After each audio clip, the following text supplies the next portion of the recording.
ഏത് പ്രശ്നങ്ങൾക്ക് ഏത് രീതിയിലുള്ള ഭക്ഷണ രീതിയാണ് നല്ലത്, ഉണ്ടാക്കുന്ന രീതികൾ എങ്ങനെയാണ്, ഡോക്ടർ എന്താണ് ഏത് രീതിയിലുള്ള ലൈഫ് സ്റ്റൈലാണ് ലീഡ് ചെയ്യുന്നത്, എങ്ങനെയാണ് ഭക്ഷണ രീതികൾ എടുത്തുകൊണ്ടിരിക്കുന്നത്, പൊതുവെ ഒരാഴ്ചയിൽ ഏതൊക്കെ രീതിയിലുള്ള ഭക്ഷണക്രമങ്ങളാണ് എൻ്റെ ലൈഫ് സ്റ്റൈലിലുള്ളത്, അത് എങ്ങനെയാണത് പ്രിപ്പയർ ചെയ്യുന്നതെന്നും കൂടിയാണ് നമ്മളിന്ന് ഡിസ്കസ് ചെയ്യുന്നത്.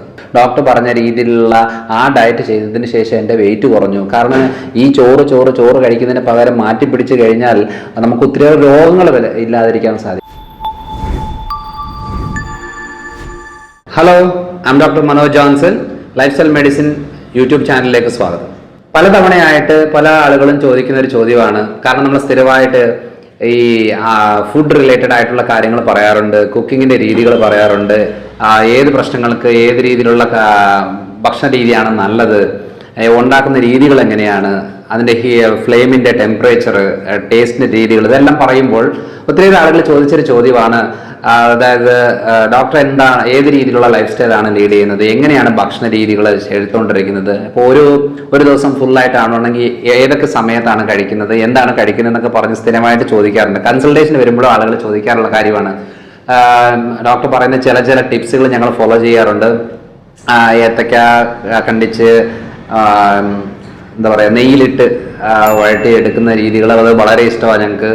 സ്ഥിരമായിട്ട് കുട്ടികളൊക്കെ കഴിക്കാറുണ്ട് എന്ന് പറയാറുണ്ട്. വേറെ ഏതെങ്കിലും ടിപ്സ് ഉണ്ടെന്നുണ്ടെങ്കിൽ പറയണം, ഡോക്ടർ കഴിക്കുന്ന രീതി എന്താണെന്നുള്ളത് അങ്ങനെയൊക്കെ ചോദിക്കാറുണ്ട്. അപ്പം അതിൻ്റെ ഭാഗമായിട്ട് ഇപ്പം പല വീഡിയോകളിൽ പലതായിട്ട് പറഞ്ഞെങ്കിലും ഞാൻ ഈ വീഡിയോയിലെല്ലാം ഒരുമിച്ചായിട്ട് പൊതുവെ ഒരാഴ്ചയിൽ ഏതൊക്കെ രീതിയിലുള്ള ഭക്ഷണക്രമങ്ങളാണ് എൻ്റെ ലൈഫ് സ്റ്റൈലിലുള്ളത്, അത് എങ്ങനെയാണത് പ്രിപ്പയർ ചെയ്യുന്നതെന്നും കൂടിയാണ് നമ്മളിന്ന് ഡിസ്കസ് ചെയ്യുന്നത്.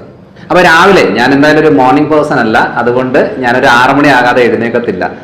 അപ്പോൾ 6 മണിക്ക് എഴുന്നേറ്റ് കഴിഞ്ഞിട്ട് ഒരു 2-3 ഗ്ലാസ് വെള്ളം, അതായത് തിളപ്പിച്ച വെള്ളം എന്നല്ല, നോർമൽ വെള്ളമാണ്. ഇപ്പം തിളപ്പിച്ചാറിയതായതുകൊണ്ട് നമ്മൾ കുടിക്കുന്നതേ ഉള്ളൂ. നോർമൽ വെള്ളമാണെങ്കിൽ നോർമൽ, അതായത് സാധാരണ പച്ചവെള്ളം തന്നെ കുടിക്കും. 2-3 ഗ്ലാസ് വെള്ളം കുടിച്ച് കഴിഞ്ഞിട്ട് ഒന്ന് ഫ്രഷപ്പ് ഒക്കെ ആയി വന്നിട്ട് പിന്നെ ചെയ്യുന്നൊരു കാര്യം എന്ന് പറയുന്നത് കുക്കുംബർ ജ്യൂസ് ഉണ്ട്. നമുക്ക് കുക്കുംബർ ജ്യൂസ് എല്ലാവർക്കും അറിയാം. അപ്പം ഞങ്ങളിവിടെ കുക്കുംബർ എങ്ങനെ ചെയ്യുന്നത്, നമ്മൾ തൊലിയൊക്കെ ഒന്ന് ചെത്തിയെടുത്ത് കുക്കുംബറിൻ്റെ പൾപ്പ് നമ്മൾ മിക്സിയിലിട്ടിട്ട് കുറച്ച് വെള്ളം കൂടി ഇട്ടിട്ട് നന്നായിട്ട് മിക്സിയിലിട്ട് അടിച്ച് ജ്യൂസാകും. ജ്യൂസ് ആയാൽ അതിൻ്റെ ഫൈബർ അതേപോലെ ഉണ്ട്, അല്ലാതെ നമ്മളത് അരിച്ചെടുക്കുന്ന കാര്യങ്ങളല്ല, അതേപോലെ ഫൈബർ അതേപോലെ വെച്ചിട്ട് അതിൻ്റെ ഒരു ഗ്ലാസ്സാണ് ഞാനും വൈഫും കുടിക്കാറുണ്ട്. അപ്പോൾ ഇതാണ് രാവിലെ ഫ്രഷപ്പ് ആയി കഴിഞ്ഞേച്ച് മെയിനായിട്ട് നമ്മൾ ചെയ്യുന്നൊരു കാര്യം. അത് കഴിഞ്ഞിട്ട് ഈ കുക്കുംബർ ജ്യൂസിൻ്റെ കുടിച്ച് കഴിഞ്ഞ് ചിലപ്പോൾ കുക്കുംബർ ആയിരിക്കും, ചിലപ്പോൾ ആഷ് ഗാർഡ് ആയിരിക്കും. പല രീതിയിലാണ്. കാരണം എന്ന് വെച്ചാൽ ബോഡിയെ ആൽക്ലൈൻ ചെയ്യാൻ പറ്റുന്ന 2 വെജിറ്റബിളാണ്. അതായത് കുമ്പളങ്ങ നല്ലൊരു ഓപ്ഷനാണ്, കുക്കുംബർ നല്ലൊരു ഓപ്ഷനാണ്. അതുകൊണ്ട് ബോഡിയെ ആൽക്ലൈൻ ചെയ്യാൻ വേണ്ടിയിട്ട് ആസിഡിറ്റി ലെവൽ കുറയ്ക്കാനായിട്ടാണ് നമ്മൾ മെയിനായിട്ടും ഈ രീതിയിലുള്ള ഫുഡ് രാവിലെ വെറും വയറ്റിൽ ഒരു 1/2 ഗ്ലാസ് അല്ലെങ്കിൽ 1 ഗ്ലാസ് അധികം വെള്ളം ചേർക്കാതെ അത്യാവശ്യം വെള്ളം ഒഴിച്ച് ചെയ്യുന്നത്. ഇത് കഴിഞ്ഞേച്ച് രാവിലെ ഒരു വാക്കിംഗ്, ഒരു 1/2 hour വാക്കിംഗ് പോകാറുണ്ട്. വാക്കിംഗ് ഒക്കെ പോയി വന്നു കഴിഞ്ഞിട്ട് അപ്പോൾ ആ സമയത്തായിരിക്കും എന്തെങ്കിലും വീട്ടിലേക്ക് വാങ്ങിക്കാനോ കാര്യങ്ങളുണ്ടെങ്കിൽ ആ സമയത്തായിരിക്കും ചെയ്യുന്നത്. അത് കഴിഞ്ഞ് തിരിച്ച് വന്നു കഴിഞ്ഞിട്ട് ഒരു 20 മിനിറ്റ്സ് ജിമ്മ് വർക്കൗട്ട് ചെയ്യും. വീട്ടിൽ തന്നെയാണ്, അത്യാവശ്യം ഡംബിൾസും കാര്യങ്ങളും പുഷപ്സ് രീതികളെല്ലാം ചെയ്തിട്ട് ഒരു 20 മിനിറ്റ്സ് ഫുള്ളായിട്ട് വർക്കൗട്ട് ചെയ്ത് നന്നായിട്ട് വേർത്ത് പിന്നെ ഒരു 5 മിനിറ്റ്സ് ഗ്യാപ്പിൽ ഒന്ന് റെസ്റ്റ് എടുത്തിട്ട് പിന്നെ അതിനെ കുളിച്ച് റെഡിയായി വന്നിട്ടാണ് ബ്രേക്ക്ഫാസ്റ്റ് പല സമയങ്ങളിലായിട്ട് പല രീതിയിലുള്ള ഫുഡുകളാണ്. അപ്പം സാധാരണ നമ്മൾ മലയാളികൾ കഴിക്കുന്നത് പുട്ട്, ഇടിയപ്പം, അട, ദോശ, ഇഡ്ഡലി കാര്യങ്ങളൊക്കെയാണ്. പക്ഷേ എൻ്റെ ബ്രേക്ക്ഫാസ്റ്റിൽ ഒരു ചെറിയ വ്യത്യാസമുണ്ട്. നോർമലായിട്ട് തന്നെയാണ്, നമ്മളെല്ലാവരും കഴിക്കുന്ന പോലെ തന്നെയാണ്. ചിലപ്പോൾ ഒരു ഏത്തപ്പഴം പുഴുങ്ങിയത്, ഒരു മുട്ട പുഴുങ്ങിയത്, ഒരു ഗ്ലാസ് ഗ്രീൻ ടീ അല്ലെന്നുണ്ടെങ്കിൽ കട്ടൻ ചായ, ആ ഒരു രീതിയിലാണ് ചിലപ്പം ബ്രേക്ക്ഫാസ്റ്റ് വരുന്നത്. അതല്ല എന്നുണ്ടെന്നുണ്ടെങ്കിൽ ഒരു ബ്രെഡ്, ഒരു ചീസിൻ്റെ ഒരു സ്ലൈസ്, ഒരു എഗ് ഓംലേറ്റ്, ഒരു ഗ്ലാസ് പാല്, അങ്ങനെ ഒരു കോമ്പിനേഷനിൽ കഴിക്കാറുണ്ട്. പിന്നെ ഞാൻ സ്ഥിരമായിട്ട് പറയുന്ന രീതി എന്ന് പറയുന്നത് നമ്മുടെ ഏത്തപ്പഴം, അതായത് പുഴുങ്ങാത്ത ഏത്തപ്പഴം സ്ലൈസ് ആയിട്ട് ചെറുതായിട്ട് സ്ലൈസ് ചെയ്തിട്ടിട്ട് നെയ്യിലിട്ടിട്ട് വഴറ്റി കഴിഞ്ഞിട്ട് ഒരു മുട്ട പുഴുങ്ങി ഒരു ഗ്ലാസ് പാല്, അങ്ങനെയാണ് ബ്രേക്ക്ഫാസ്റ്റ് രീതികൾ വരുന്നത്. പിന്നെ ചില ദിവസങ്ങളിൽ എന്ന് പറഞ്ഞാൽ മില്ലറ്റ് ദോശ എന്ന് പറയും. മില്ലറ്റ് ദോശ എന്ന് പറയുന്നത് നമ്മൾ ഈ റാഗി, തെന എന്നൊക്കെ പറയുന്നതാണ് മില്ലറ്റ്സ് പറയുന്നത്, ഉഴുന്ന്, അതൊക്കെ മില്ലറ്റ്സിനകത്ത് വരുന്നൊരു കാര്യമാണ്. അപ്പോൾ അതിന് അങ്ങനത്തെ കുറേ ഒരു 10-12 ടൈപ്സിൻ്റെ മില്ലറ്റ്സുകളെല്ലാം കമ്പൈൻ ചെയ്തിട്ട് ചെറുതായിട്ട് അരി നമ്മളിപ്പം ദോശയൊക്കെ അരയ്ക്കുന്ന പോലെ അരച്ച് റെഡിയാക്കി എടുത്തിട്ട് നമ്മളൊരു ദോശയാക്കി എടുക്കും. അതാണ് മെയിനായിട്ട്. ആ ഒരു ദോശ വലുതാക്കി ആക്കിയിട്ട് അതിനകത്ത് ഒരു മുട്ടയും കൂടെ പൊട്ടിച്ചിട്ട് ഒരു ഗ്ലാസ് പാലോ അല്ലെങ്കിൽ ഗ്രീൻ ടീ ആയിട്ടാണ് രാവിലത്തെ ബ്രേക്ക്ഫാസ്റ്റ് വരുന്നത്. പിന്നെ ഒരു മെയിൻ ബ്രേക്ക്ഫാസ്റ്റ് എന്ന് പറയുന്നത് വെയിറ്റ് ലോസിന് നല്ലൊരു കാര്യമാണത്. ഗ്രീൻ ഗ്രാം ദോശ എന്ന് പറയും. ചെറുപയർ രാത്രിയിൽ വൈകുന്നേരം ഒരു 3-4 മണിക്കൂർ വെള്ളത്തിലിട്ടിട്ട് പിന്നെ ഒരു 9-10 മണിയാകുമ്പോഴത്തേനും തുണിയിൽ കെട്ടി വെച്ചിട്ട് പിറ്റേ ദിവസം രാവിലെ ആകുമ്പോൾ മുളച്ച് വരും. ആ മുളച്ച ചെറുപയറിനെ നമ്മൾ മിക്സിയിലിട്ട് അരച്ച് ഒരു ദോശ പരുവത്തിലാക്കിയിട്ട് വലിയൊരു ദോശ പോലെ ആക്കി അതിനകത്തേക്ക് ഒരു മുട്ടയും കൂടെ പൊട്ടിച്ച് ഒരു ഓംലെറ്റ് പോലെ ആക്കി നല്ല ഗാർലിക് ചട്നിയോ അല്ലെന്നുണ്ടെങ്കിൽ വെജിറ്റബിൾ കറിയോ ഇട്ടിട്ടാണ് രാവിലത്തെ ബ്രേക്ക്ഫാസ്റ്റ്. അതിൻ്റെ കൂടെ ഗ്രീൻ ടീ അല്ലെന്നുണ്ടെങ്കിൽ ഒരു 1/2 ഗ്ലാസ് പാല്. ഇതാണ് ബ്രേക്ക്ഫാസ്റ്റ് എന്ന് പറയുന്നത്. പല രീതിയിലുണ്ട്. പക്ഷെ ഞാൻ അധികവും ഈ കപ്പ, പുട്ട്, ഇടിയപ്പം കാര്യങ്ങളൊന്നും കഴിക്കാറില്ല. ഇതിന് ഇടയ്ക്ക് ഞാൻ ചപ്പാത്തി, 1-2 ചപ്പാത്തി, വെജിറ്റബിൾ കറിയോ മുട്ടക്കറിയോ അങ്ങനെ എന്തെങ്കിലും ആയിട്ടായിരിക്കും ബ്രേക്ക്ഫാസ്റ്റ് മെയിനായിട്ട് ഫിക്സ് ചെയ്യുന്നത്. അപ്പോൾ രാവിലെ ഒരു 8-8:30 സമയം കൊണ്ട് ഈ ബ്രേക്ക്ഫാസ്റ്റ് കഴിയും. അത് കഴിഞ്ഞിട്ട് നോർമലായിട്ടുള്ള ഒരു ഡ്യൂട്ടിയുടെ ഭാഗമായിട്ട് കൺസൾട്ടേഷന്, പേഷ്യൻസ് കാര്യങ്ങളൊക്കെ ആയിട്ട് പോകുന്ന സമയത്ത് ഇത് നമ്മൾ ചെറിയ അളവിലാണ് കഴിക്കുന്നത് കൊണ്ട് നമുക്ക് ഇടയ്ക്ക് വിശക്കുമ്പോൾ എന്നാണ് ഒരു 11 മണി സമയത്ത് ഏതെങ്കിലും രീതിയിൽ ഇപ്പോൾ രാവിലെ നമ്മൾ ഇപ്പോൾ ഒരു മുട്ടയാണ് രാവിലെ കഴിക്കുന്നതെങ്കിൽ ഉച്ചയ്ക്ക്, അതായത് ഒരു 11 മണി സമയത്ത് ഒരു മുട്ട പുഴുങ്ങിയതോ അല്ലെങ്കിൽ ഒരു ചെറുപഴങ്ങൾ ഏതെങ്കിലുമോ അല്ലെങ്കിൽ ആപ്പിളോ കാര്യങ്ങളോ എന്തെങ്കിലും ഒരു 11-11:30 സമയത്ത് അതും ഒരു 2 ഗ്ലാസ് വെള്ളം കൂടെ ആയിരിക്കും ആ സമയത്ത് കഴിക്കുന്നത്. പിന്നെ നമ്മളൊരു 1-1:30 സമയത്തേക്ക് ഈ കൺസൾട്ടേഷൻ്റെ ഗ്യാപ്പിൽ തന്നെ 1-1:30 സമയത്തേക്ക് ഫുഡ് എന്ന് പറയുന്നത് നമ്മൾ ചോറ് കഴിക്കാറുണ്ട്. പക്ഷെ ചോറ് എന്ന് പറഞ്ഞപ്പോൾ നമ്മൾ ഈ അളവ് എടുത്തു കഴിഞ്ഞാൽ ഇതിൻ്റെ ഒരു തവിയാണ് ചോറ് കഴിക്കുന്നത്. ചോറ് വളരെ കുറവാണ്. പിന്നെ ചില ദിവസങ്ങളിൽ 1/2 തവിയായിരിക്കും. കാരണം എന്ന് വെച്ചാൽ ഇപ്പം ഒരു മീൻ ഉണ്ടെന്നുണ്ടെങ്കിൽ, ഇപ്പോൾ വലിയൊരു മീനാണ് എന്നുണ്ടെങ്കിൽ ഒരു വലിയ മീനെയും അവിയൽ, തോരന്, മെഴുക്ക് പുരട്ടി, തൈര് അല്ലെങ്കിൽ മോര് അങ്ങനത്തെ എന്തെങ്കിലും കമ്പൈൻ ചെയ്തിട്ടായിരിക്കും മീൻ കഴിക്കുന്നത്. അപ്പോൾ അങ്ങനെ ഉള്ളപ്പോൾ നമ്മൾ ചോറ് ചെറിയ അളവിലാണ് എടുക്കുന്നത്. ഇനി വലിയ മീനല്ല, ചെറിയ മീനുകളാണെന്നുണ്ടെങ്കിൽ 2-3 മീൻ, ചെറിയ മീൻ എടുക്കും. ഒരു തവി ചോറായിരിക്കും അതിനകത്ത് ഇൻക്ലൂഡ് ചെയ്യുന്നത്. പിന്നെ ഈ സാമ്പാർ, ഈ മുളക് കറി, ചാറുകൾ ഉപയോഗിക്കാറില്ല.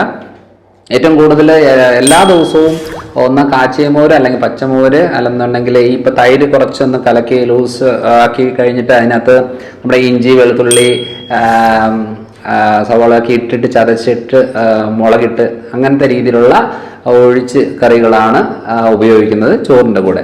അതാണ് ഉച്ചയ്ക്ക്. അതും ചെറിയ അളവിലാണ്. അതായത് നമുക്ക് വയറ് നിറഞ്ഞു എന്നുള്ളൊരു തോന്നൽ വരുത്തത്തില്ല. വന്നു കഴിഞ്ഞാൽ എന്തോ ഒരു കുറ്റബോധം തോന്നുന്നതുകൊണ്ട് ചെറിയ അളവിലായിരിക്കും ഇത് കഴിക്കുന്നത്. കൂടുതൽ അവിയലും തോരനും മെഴുക്ക് പുരട്ടി എല്ലാ ദിവസങ്ങളിലും കാണാറുണ്ട്. അത് കഴിഞ്ഞേച്ച് നമ്മൾ ഈ ഒരു 1-1:30-2 സമയത്തിനുള്ളിൽ ഈ ഉച്ചയ്ക്കത്തെ ലഞ്ച് കഴിഞ്ഞതിന് ശേഷം ഒരു 3:30-4 മണി സമയത്താണ് എന്തെങ്കിലും ചെറുതായിട്ട്, പ്രത്യേകിച്ചൊരു കാര്യമൊന്നുമില്ല, ഫ്രൂട്ട്സോ കാര്യങ്ങളോ എന്തെങ്കിലും ആയിരിക്കും, ചെറുപഴമോ കാര്യങ്ങളോ അങ്ങനെ ആയിരിക്കും. പിന്നെ ഒരു 1-2 ഗ്ലാസ് വെള്ളം കുടിക്കും. അത് കഴിഞ്ഞിട്ട് നോർമൽ കൺസൾട്ടേഷൻ ഒരു 5 മണിക്ക് കഴിഞ്ഞതിന് ശേഷം 2 മണിക്കൂറോളം ഓൺലൈൻ കൺസൾട്ടേഷൻസ് കാണും. അത് കഴിഞ്ഞേച്ച് നേരെ വീട്ടിൽ വന്നിട്ട് ജസ്റ്റ് ഒന്ന് ഫ്രഷപ്പായി ഡിന്നർ കഴിക്കും. ഡിന്നർ എന്ന് ഉദ്ദേശിക്കുന്നത് 6-6:30-7 മണിയുടെ ഉള്ളിലാണ് ഡിന്നർ കഴിക്കുന്നത്. അത് കഴിഞ്ഞിട്ട് അടുക്കള തുറക്കാറില്ല. അപ്പം ഈ ഈവനിങ് ടൈമിൽ ഉണ്ടാക്കുന്ന കാര്യം എന്ന് വെച്ചാൽ ചില ദിവസങ്ങളിൽ ഒരു സിംഗിൾ ചപ്പാത്തി, അതിൻ്റെ മുകളിൽ ഒരു ഓംലെറ്റ് അല്ലെന്നുണ്ടെങ്കിൽ ചിക്കൻ ഉണ്ടെന്നുണ്ടെങ്കിൽ ചിക്കൻ 3-4 ചിക്കൻ പീസുകൾ ചെറുതായിട്ട് സ്ലൈസ് ചെയ്തിട്ട് അതിൻ്റെ കൂടെ കുറച്ച് വെജിറ്റബിൾസും കാര്യങ്ങളും എല്ലാം ഇട്ടിട്ട് വഴറ്റിയെടുത്ത് റോളാക്കി കഴിക്കാറുണ്ട്. ചില ദിവസം ചിക്കൻ സൂപ്പ് അല്ലെന്നുണ്ടെങ്കിൽ മട്ടൺ സൂപ്പ് അല്ലെന്നുണ്ടെങ്കിൽ വെജിറ്റബിൾ സൂപ്പ്, ആ ഒരു രീതിയിൽ സൂപ്പിൻ്റെ കാര്യങ്ങൾ ചെയ്യാറുണ്ട്. രാത്രിയിൽ ചോറോ കാര്യങ്ങളോ ഒന്നും ഉപയോഗിക്കാറേ ഇല്ല. അതായത് കുറേ കൊല്ലങ്ങളായിട്ട് അരിയുടെ സാധനങ്ങൾ, അതായത് നെയ്ച്ചോറോ ബിരിയാണി കാര്യങ്ങളൊന്നും ഉപയോഗിക്കാറില്ല. ഇത് ചിലപ്പോൾ സൺഡേ ദിവസങ്ങളിൽ നമുക്ക് വീട്ടിൽ നിന്ന് പുറത്തു പോകുന്ന സമയങ്ങളിലൊക്കെ ആയിരിക്കും അങ്ങനെ എന്തെങ്കിലും ഉപയോഗിക്കുന്നത്. ഭൂരിഭാഗം സമയങ്ങളിലും ഈ രീതിയിലുള്ള ഫുഡായിരിക്കും. ചിലപ്പോൾ ഗ്രീൻ ഗ്രാം ദോശയോ ചെറുപയർ ദോശ അങ്ങനെ എന്തെങ്കിലും ഒരെണ്ണമായിട്ട് എടുത്തിട്ടായിരിക്കും കഴിക്കുന്നത്. പിന്നെ നമ്മുടെ ഇത് തിങ്കൾ തൊട്ട് ശനി വരെയുള്ള സമയങ്ങളിലുള്ള ഭക്ഷണ രീതിയാണ്. പിന്നെ ഈ വൈകുന്നേരത്തെ ഫുഡ് കഴിച്ചു കഴിഞ്ഞിട്ട് കുറച്ച് നേരം ഒന്ന് റിലാക്സ് ചെയ്യും, അല്ലെന്നുണ്ടെങ്കിൽ എന്തെങ്കിലും ആരുടെയും ഫോണിൽ സംസാരിക്കണമെങ്കിൽ അങ്ങനെ, പിന്നെ കുട്ടികളുടെ കൂടെ ആ ഒരു രീതിയിലുള്ള കാര്യങ്ങൾ കഴിഞ്ഞു കഴിഞ്ഞിട്ട് ഒരു 10-10:30 സമയത്തേക്ക് കിടക്കുന്ന രീതിയിൽ നോക്കാറുണ്ട്. ചില സമയങ്ങളിൽ കുറച്ചുകൂടെ ഓൺലൈൻ കൺസൾട്ടേഷൻ കുറച്ചുകൂടെ ഉണ്ടെങ്കിൽ കുറച്ചുകൂടെ ലേറ്റ് ആകും എന്നുള്ളതേ ഉള്ളൂ. അത് കഴിഞ്ഞിട്ട് ഇത് നോർമലായിട്ടുള്ള വീക്ക് ഡേയ്സിൽ ഉള്ള ഒരു ലൈഫ് സ്റ്റൈലാണ്. അപ്പം വീക്കെൻഡ് എന്ന് പറയുന്നത് ശനിയാഴ്ച ഒരു ആഫ്റ്റർ 6 o'clock, അതേപോലെ ഞായറാഴ്ച സമയങ്ങളിൽ ഈ ഒരു ഷെഡ്യൂളൊന്നും ആയിരിക്കും. ഇതിൽ കുറച്ച് വേറെ രീതിയിലായിരിക്കും. വേറെ രീതി ഉദ്ദേശിക്കുന്നത് ലോകത്തുള്ള എല്ലാ ഭക്ഷണങ്ങളും കഴിക്കാൻ ഇഷ്ടമുള്ള ഒരാളാണ് ഞാൻ. ഇന്നതൊന്നും സെലക്ഷൻ ഇല്ല, എല്ലാ കാര്യങ്ങളും കഴിക്കും. പക്ഷെ ഏത് വിഷം കഴിച്ചെന്ന് പറഞ്ഞാലും ചെറിയ അളവിൽ കഴിക്കുന്നതുകൊണ്ട് വലിയ കുഴപ്പങ്ങളില്ല. പക്ഷെ എല്ലാവരുടെയും ഒരു തെറ്റിദ്ധാരണ, ഇത് കേട്ട് കഴിയുമ്പോൾ ഇത്രയും മുട്ടയൊക്കെ കഴിച്ച പ്രശ്നമല്ലേ, കാരണം മുട്ടയൊക്കെ കൊളസ്ട്രോൾ ഉണ്ടാക്കും, ബ്ലോക്കുകൾ ഉണ്ടാക്കും, ആകെ ഒരു പ്രശ്നമുള്ള കാര്യമല്ലേ. അപ്പൊ എന്നാ ചെയ്യണമെന്ന് പറഞ്ഞാൽ എത്ര പേരാന്ന് ചോദിക്കുന്നറിയോ, ഇത്രയും ഇങ്ങനെയൊക്കെ മുട്ട കഴിച്ചാൽ എങ്ങനെയാണ്? കഴിഞ്ഞ പ്രാവശ്യം ഒരു പേഷ്യൻ്റ് എന്ന് വെച്ച് പറയാം, ഡോക്ടർ പറഞ്ഞതിന് ശേഷം ഞാൻ 10 കൊല്ലമായിട്ട് മുട്ട കഴിക്കാറില്ലായിരുന്നു, ഇപ്പം ഞാൻ മുട്ട കഴിക്കുന്നുണ്ട്, എന്ത് സംഭവിക്കുമോ എന്ന് എനിക്കറിയില്ല എന്ന് പറഞ്ഞു. അപ്പം ഞാൻ ചോദിച്ചു, നിങ്ങൾ എന്തിനാ ഈ പേടിച്ച് മുട്ട കഴിക്കേണ്ട ആവശ്യം, കഴിക്കാതിരുന്നാൽ പോരെ? അപ്പോൾ ഇല്ലെങ്കിൽ നിങ്ങൾക്ക് അത്ര സംശയം ഉണ്ടെങ്കിൽ ഒരു ബ്ലഡ് ടെസ്റ്റ് ചെയ്ത് നോക്കിയാൽ പോരെ. അപ്പോൾ അവർ പറഞ്ഞു, ഞാൻ ബ്ലഡ് ടെസ്റ്റ് ചെയ്ത് നോക്കി, 1 മാസം കഴിഞ്ഞിട്ട് എൻ്റെ 260 ഉണ്ടായിരുന്ന കൊളസ്ട്രോൾ 190 1 മാസം കൊണ്ട് തന്നെ. അതുകൊണ്ട് എന്താ, ചോറ് കുറച്ചു, ഞാൻ മുട്ട എല്ലാ ദിവസവും ഓരോന്ന് കഴിക്കാൻ തുടങ്ങി. അപ്പോൾ ഞാൻ ഇതാണ് പറഞ്ഞു വന്നത്, ഞാൻ മുട്ടയുടെ ബ്രാൻഡ് അംബാസിഡർ ഒന്നുമല്ല. പക്ഷേ ഈ ഒരു രീതിയിൽ നമ്മൾ തെറ്റിദ്ധാരണ കുറേ മനസ്സിൽ കിടക്കുന്നതുകൊണ്ടാണ് നമുക്ക് പല കാര്യങ്ങളും ആസ്വദിക്കാൻ പറ്റാത്തത്. ബേക്കറി സാധനങ്ങൾ കഴിക്കാറുണ്ട്, സ്വീറ്റ്സ്, കേക്ക്സ് എല്ലാം കഴിക്കാറുണ്ട്. പക്ഷെ എല്ലാം ചെറിയ അളവ്. ഇപ്പോൾ ഒരു വലിയൊരു കേക്ക് കൊണ്ടുവന്നാൽ ചെറിയൊരു കേക്കിൻ്റെ പീസാണ് കഴിക്കാറുള്ളത്. എനിക്ക് ഏറ്റവും ഇഷ്ടമുള്ള കാര്യം എന്ന് പറയുന്നത് നമ്മുടെ ഈ നിലക്കടലയുടെ ചിക്കി, അതിന് പറയില്ലേ, കടലമുട്ടായി എന്നൊക്കെ പറയാറില്ലേ, അത് എനിക്ക് വളരെ ഇഷ്ടമുള്ളതാണ്. എള്ളുണ്ട വളരെ ഇഷ്ടമുള്ള കാര്യമാണ്. ഡേറ്റ്സ് നല്ലൊരു ഇഷ്ടമുള്ള ഒരു കാര്യമാണ്. ഇത് ഇടയ്ക്കിടയ്ക്ക് കഴിക്കാറുണ്ട്. പല ദിവസങ്ങളിലും ഫുഡ് കഴിച്ച് കഴിഞ്ഞിട്ട് ഞാനൊരു ചെറിയൊരു ഈ ചിക്കി കടലമുട്ടായി കഴിക്കാറുണ്ട്. അത് എനിക്ക് ഇഷ്ടമുള്ളൊരു കാര്യമാണ്. എനിക്ക് നല്ല വീട്ടിലെല്ലാവർക്കും ഇഷ്ടമുള്ളതാണ്. ഇത് എൻ്റെ വൈഫാണ് മെയിനായിട്ടും ഈ കുക്കിങ്ങിൻ്റെ വെറൈറ്റി ട്രൈ ചെയ്യുന്ന ഒരാൾ. ഇപ്പോൾ ഏറ്റവും കൂടുതൽ യൂട്യൂബ് വീഡിയോസുകളിലും കാര്യങ്ങളിലും എല്ലാം ഐഡിയാസ് തരുന്നതും, അതേപോലെ ഇന്ന് നമുക്ക് ഈ വീഡിയോ ചെയ്യാം, ഈ റെസിപ്പി ചെയ്യാം എന്നൊക്കെ പറഞ്ഞ് ഇനിഷ്യേഷൻ എടുത്ത് ചെയ്യുന്നതെല്ലാം വൈഫാണ്. വൈഫ് ഡോക്ടർ മരിയൻ ജോർജ് ആണ്. വൈഫാണ് ക്ലിനിക്കൊക്കെ റൺ ചെയ്യുന്നത്. ഞാൻ വിസിറ്റിംഗ് ആയിട്ട് ഇരിക്കുന്ന ഒരാളാണ്. ഇത് പിന്നെ സൺഡേ സമയങ്ങളിൽ എന്ന് വെച്ചാൽ സാറ്റർഡേ എന്ന് പറയുന്ന നമുക്കൊരു നൈറ്റ് ഒരു 9 o'clock ശേഷമൊക്കെ ആണെന്നുണ്ടെങ്കിൽ കുറച്ച് റിഫ്രഷ്മെൻറ്റും റിലാക്സേഷനും കുറച്ച് ചീട്ടുകളി കാര്യങ്ങളൊക്കെ ആയിട്ട് കൂടാറുണ്ട്. അത് കഴിഞ്ഞിട്ട് നെക്സ്റ്റ് ഡേ നിർബന്ധമായിട്ട് എവിടെയെങ്കിലുമൊക്കെ ആയിട്ടൊരു യാത്ര പോകും. ആഴ്ചയിൽ ഒരു ദിവസം യാത്ര നിർബന്ധമാണ്. പല സ്ഥലങ്ങളിൽ നമ്മളെ ഈ പാലാ ഭാഗങ്ങളിലൊക്കെ എന്ന് പറഞ്ഞാൽ ഈ ചുറ്റുവട്ടത്തും ഒരു മണിക്കൂറിനുള്ളിൽ പോയി വരാൻ പറ്റുന്ന ഒത്തിരിയേറെ സ്ഥലങ്ങളുണ്ട്. ഞങ്ങളുടെ ഫേവറേറ്റ് സ്പോട്ട് എന്ന് പറയുന്നത് വാഗമണ്ണാണ്.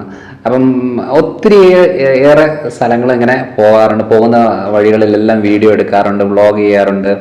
ഓരോ സ്ഥലങ്ങളിലെയും നമുക്ക് ഇഷ്ടമുള്ള കാര്യങ്ങൾ എടുത്ത് പറയാറുണ്ട്. ആ ഒരു രീതിയിലാണ്. കാരണം വീഡിയോസ് എടുക്കുന്നത്, ഷൂട്ട് ചെയ്യുന്നത് എന്നൊക്കെ പറയുന്നത് ഇഷ്ടമുള്ളൊരു കാര്യമാണ്. ചിലപ്പോൾ പേഷ്യൻസ് ഒന്ന് ചോദിക്കാറുണ്ട്, ഇതിനൊക്കെ എവിടെ ഈ സമയം, ഈ ഫുൾ ഡേ കൺസൾട്ടേഷൻ്റെ ഇടയ്ക്ക് ഇത്രയും വീഡിയോസ് എങ്ങനെയാണ് ചെയ്യുന്നത്? കാരണം വെറും 4 മാസം കൊണ്ട് തന്നെ 150-ലധികം വീഡിയോസ് ചെയ്തിട്ടുണ്ട്. അപ്പോൾ ഇത്രയും വീഡിയോസ് എങ്ങനെ ചെയ്യാൻ സാധിക്കുമെന്ന് ചോദിക്കുമ്പോൾ, അതായത് നമുക്ക് ഇഷ്ടമുള്ള കാര്യത്തിന് വേണ്ടിയിട്ട് നമ്മുടെ സമയം മാറ്റി വെക്കും. എത്ര ബിസി ആണെങ്കിലും നമ്മുടെ സമയം മാറ്റി വെക്കും. അത് നമുക്കൊരു ബോറിംഗ് ആയിട്ട് തോന്നത്തില്ല. പിന്നെ ഇത് നമ്മുടെ ഒരു ഹാബിറ്റാണ്. അതായത്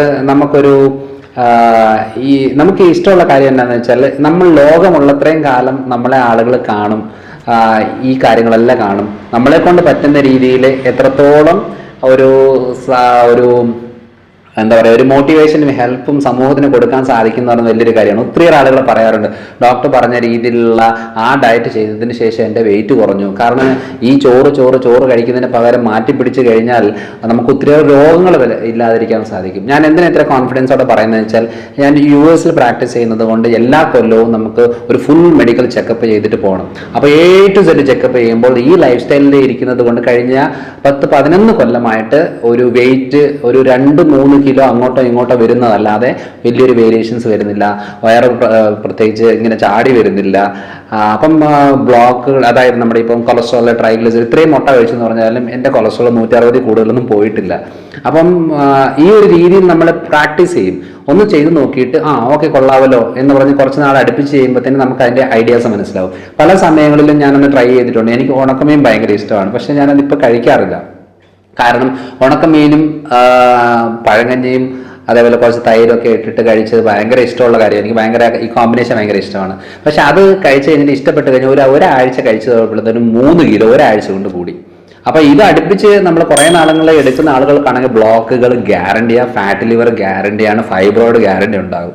അപ്പോൾ അതുകൊണ്ട് എന്താണെന്ന് പറഞ്ഞാൽ നമ്മൾ ഏതെങ്കിലും ഒരു ഇഷ്ടത്തിലേക്ക് അങ്ങ് അടിമയായി പോയി കഴിഞ്ഞാൽ നമുക്കത് മാറ്റാൻ പറ്റത്തില്ല. നമുക്ക് ചോറ് മാറ്റിയിട്ടുള്ള ജീവിതം നടക്കത്തില്ല. അപ്പോൾ അതൊക്കെ നമ്മൾ മാറ്റിയെടുത്ത് ആദ്യം എൻ്റെ ശരീരത്തിൽ നിന്ന് പയറ്റി നോക്കും. എന്നിട്ട് ഓക്കെ ആണ്, ബ്ലഡ് റിപ്പോർട്ടൊക്കെ നോക്കിയിട്ട് ഓക്കെ ആണെങ്കിൽ ഈ റെസിപ്പി വീഡിയോയിലൂടെയൊക്കെ ചെയ്ത് വിടും. ഇങ്ങനെയാണ് എൻ്റെ ഒരു ലൈഫ് സ്റ്റൈൽ എന്ന് പറയുന്നത്. യാത്രകൾ ഒത്തിരി ഇഷ്ടമാണ്. അതുകൊണ്ട് വെറുതെ ഒരിടത്ത് ഇരിക്കാൻ ഇഷ്ടമില്ലാത്തത് കൊണ്ട് എല്ലാ ആഴ്ചകളിലും ഓരോരോ സ്ഥലങ്ങളിൽ പോകും. അതിൻ്റെ എല്ലാ വീഡിയോ ഷൂട്ട് ചെയ്യും. അത് കഴിഞ്ഞിട്ട് ഇപ്പം അത്യാവശ്യം എഡിറ്റിംഗ് ഒക്കെ അറിയാവുന്നതുകൊണ്ട് ഞാൻ തന്നെയാണ് ഇത് എഡിറ്റ് ചെയ്യുന്നതും കാര്യങ്ങളെല്ലാം ചെയ്യുന്നത്. അപ്പോൾ ഇത്രയാണ് മെയിനായിട്ടുള്ള കാര്യങ്ങൾ. ഇതാണ് എൻ്റെ ലൈഫ് സ്റ്റൈൽ എന്ന് പറയുന്നത്. ഇതിനകത്ത് ചില വേരിയേഷൻസ് പല സാഹചര്യങ്ങളിൽ, സമയങ്ങളിൽ, ഫങ്ഷൻസ് വരും, പുതിയ കാര്യങ്ങൾ, മീറ്റിംഗ്സ്, ഇതൊക്കെ വരുമ്പോൾ ചെറിയ മാറ്റങ്ങൾ വരും എന്നുള്ളതാണ്. അപ്പോൾ ഒത്തിരിയേറെ ആളുകളെ ചോദിച്ചതിൻ്റെ ഭാഗമായിട്ടാണ് ഞാൻ ഈ വീഡിയോ ചെയ്യുന്നത്.